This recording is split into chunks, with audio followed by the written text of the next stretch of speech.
저는 대부분의 일을 인터넷으로 하고 일할 때 항상 컴퓨터 책상 앞에 앉아 있거든요. 근데 일을 하다가 느낀 건데 쉴 때 여러분들이 일할 때 말고 쉴 때 있잖아요. 핸드폰이랑 인터넷을 최대한 안 하시는 거를 권장해요. 이 주제를 왜 생각하게 됐냐면 제가 오늘 어떤 서비스의 화면을 제가 구성하고 있었거든요. 제 일이라서 그게. 근데 그 화면에 문득 이런 생각이 들었어요. 그 화면 하나에 들어가는 정보가 생각보다 너무 많다? 여러분 생각해 보시면 카카오톡을 지금 나중에 한번 열어보세요. 열어보면 우리가 생각보다 읽어야 되는 정보가 되게 많습니다. 밑에 일단 하단에 버튼 4개 달려있는 것 중에서 하나 골라야 되고, 또 채팅방이 쭈루룩 리스트가 있으면 그 채팅방 중에서 뭘 읽을지, 누가 보낸 건지, 가장 최근에 온 메시지 내용은 뭔지를 무의식적으로 스크롤을 하면서 읽어야 되잖아요. 찾아야 되고. 카카오톡 하나만 해도 그 정도인데, 전 국민이 대부분 쓰는 어플인 카카오톡이나 네이버, 유튜브 이런 어플들도 대부분 그런 식으로 구성이 좀 정보량이 많게 구성이 되어 있거든요. 그러니까 무슨 일이 일어난다고 생각하냐면 이런 앱들이 보통 한 휴대폰에 수십 개에서 많으면 100개 넘게 깔려 있잖아요. 그것들의 정보를 일상적으로 처리하다가 머리가 아파지는 것 같아요. 저는 컴퓨터로 일을 하다가 중간에 그걸 느꼈거든요. 이거 너무 내가 처리해야 될 사안의 양이 많은데, 기본적으로 양도 많고 종류도 다양하고 문제의 난이도 자체가 그렇게 높은 거는 별로 없는데 종류가 다양하다, 양이 많다 이런 느낌을 받아버린 거예요. 그래서 이거를 좀 중단을 하고, 일을 할 때는 제가 제 일이니까 당연히 보는 건데 일을 안 할 때는 최대한 안 보고, 산책 같은 것도 할 때 휴대폰도 보지 말고 이어폰도 그냥 꽂지 말고, 저희 집 앞에는 큰 정원이 있거든요. 정원을 거닐어 보자 하고 그냥 아무 생각 없이 그 풀들을 보면서 걸었어요. 풀들을 보고 정원을 지나가는 사람들을 보고. 그러니까 별로 길게 안 했는데도 뇌가 약간 충전되는 느낌을 받더라고요. 근데 이게 무슨 과학적인 효과가 있는지 그런 거는 저는 몰라요. 그리고 아까 제가 말한 이론이 실제로 뇌에 데미지나 스트레스를 많이 가는지도 정확히는 모릅니다. 근데 저는 도파민 얘기를 유튜브에서 몇 년간 많이 했잖아요. 도파민이 문제일 수도 있지만 여러분이 유튜브를 안 보고 그런 도파민이라고 흔히 일컬어지는 그런 것들이 있잖아요. 어플들이 있잖아요. 그런 걸 안 보고 네이버만 기능적으로 이용해도 저는 머리가 아플 수 있다고 생각해요. 왜냐면 뭐가 너무 많아요, 제 생각에는. 근데 우리가 먹고 살기 위해서, 또 편의를 위해서 어플에 많은 걸 넣어서 편해진 것도 있죠.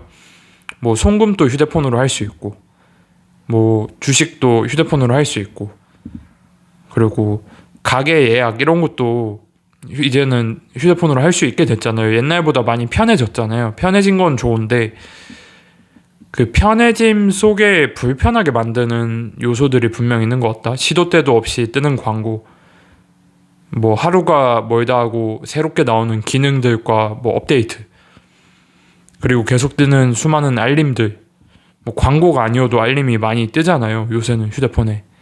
그게 좀, 옛날에 저도 아날로그 세대일 때가 있었거든요. 피처폰 쓸 때는 기껏해야 오는 알림이 광고 문자, 스팸 문자 이런 게 다였어요. 그 피처폰 때는 알림 별로 안 왔어, 지금처럼. 그리고 스마트폰 초기 때도 그 앱이라는 개념이 생소하니까 알림을 이렇게 많이 안 쏴댔거든요. 근데 지금은 무슨 날씨 어플 하나만 깔아놔도 하루에 알림 4번씩 보내요, 거의. 좋은 정보들이긴 한데 좀 피로할 때가 있어요. 그래서 이거를 좀 의도적으로 멀리할 필요가 있지 않나라는 경험을 제가 했어요. 그냥 며칠 동안. 그리고 그거를 이제 대체하는 또 다른 아날로그틱한 경험들이 있잖아요. 디지털 기기 없이 뭐 걷거나 사람들과 대화하고 아니면 책을 본다거나 아니면 운동을 한다거나 요리를 한다거나 그런 경험들이 있잖아요. 근데 요새는 이론적으로는 무슨 활동을 해도 디지털 기기를 쓰려면 쓰면서 할 수 있거든요.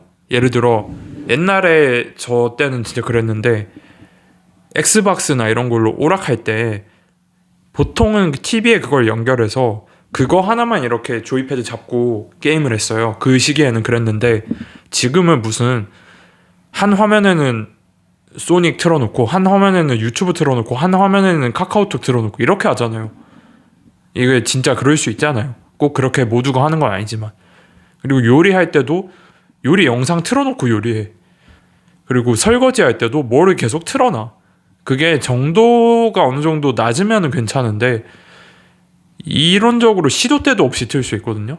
뭐 씻을 때도 틀고 걸을 때도 틀고 옷 갈아입을 때도 틀고 다 틀 수 있어요. 심지어 독서할 때도 뭘 틀어놔. 그러다 보니까 공부할 때도 음악 듣잖아요.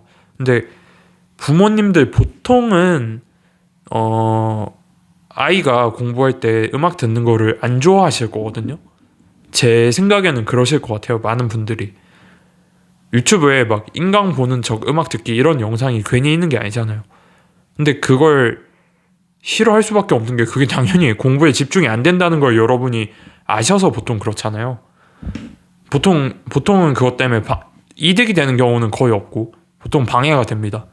조금은 그러니까 하루 공부 10시간 하면 한두 시간은 전 들어도 된다고 생각하는데 10시간 다 듣는 건 말이 안 된다고 생각해요. 저는. 근데 그거를 이제 본인한테도 한번 적용을 해보시면 어떨까 이런 생각이 든 거죠.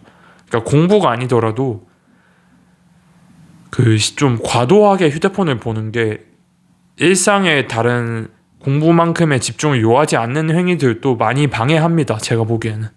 그래서 한 번에 할 때 하나만 하시고 그리고 디지털 기기는 업무나 필요성에 의한 시간들만 최대한 쓰는 게 저는 좋지 않나라는 생각을 요새 더 하고 있습니다. 제가 디자인하고 만들어 나가는 IT 제품들도 만들 때 제 철학을 발휘할 수 있으면 저는 그렇게 만들려고 해요.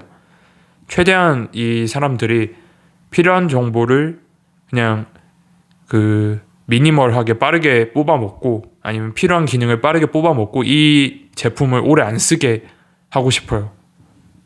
제 목적은 그냥 사람들이 오래 그 제품을 쓰는 게 아니고 필요한 문제 요소를 해결해 주는 게 제가 원하는 거거든요. 그래서 만들 때도 그렇게 만들려고 하고 있고 여러분이 오래 그걸 쓰게 만드는 제품은 저는 나쁜 제품이라고 꼭 할 수는 없지만 여러분이 잘 조절해서 자율성에 의해서 써야 좋은 제품이 된다고 생각을 합니다. 잘못 쓰면 되게 위험해집니다. 그런 제품들. 대표적인 게 유튜브 쇼츠죠. 네, 유튜브 쇼츠죠. 그래서 휴대폰을 멀리 해보시는 거, 컴퓨터를 멀리 해보시는 거 필요한 것 같다. 근데 저는 정확히는 이게 디지털 디톡스나 도파민 그 디톡스 이것 때문은 아니라고 생각해요. 그냥 그것들이 무슨 정보적인 피로감을 준다. 분명 정보에 의한 몸살을 뇌가 앓는 것 같다. 그런 현상을 느꼈어서 며칠간 그걸 나으려면 어떻게 하는 게 좋을까 생각한 결과가 이거예요. 저는. 그래서 여러분들도 한번 시도를 해보십사 하고 오늘 영상 주제를 이걸로 골랐습니다. 그리고 개인적으로 권장하는 거는 동네 근처에 있는 근린공원에 가서 걸어보시는 거예요. 이유는 모르겠는데 풀을 보면 좀 머리가 맑아지는 기분이 들어요. 그 초록색 빛깔의 풀 잔디나 이런 거 있잖아요. 보면 기분이 좋습니다. 저희 집 앞에도 그런 큰 공원이 하나 있어서 저는 거기를 매일 가는데요. 여러분들도 집 근처에 아마 근린공원 같은 게 있을 겁니다. 아니면 그냥 가로수 같은 게 있을 수도 있을 거예요. 그런 것들을 평소에는 그냥 잘 안 보고 이렇게 지나가셨겠지만 가끔 이렇게 올려다 보면서 요 계절쯤에는 저 나무에 풀이 저런 모양이 돼 있구나 이런 거를 관찰하시는 것도 뭐 이런 영상 보는 것보다는 뇌에 도움이 되지 않을까 생각이 들었어요. 네, 오늘 영상은 여기까지고요. 내일이 근로자의 날이더라고요. 다들 이번 연휴 잘 보내시고 저는 뭐 내일 또 영상 찍을 수 있으면 최대한 찍어서 올리겠습니다. 감사합니다.